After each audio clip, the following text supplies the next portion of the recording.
Welcome, today I'm showing you how to unblock phone number into a Realme 9 Pro.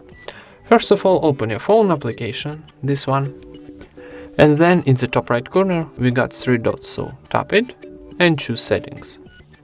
Here I choose blocked numbers option, and now you can see your all blocked numbers. So for unblocking, need click here, confirm operation, unblock this number, click unblock, and we unblocked this number.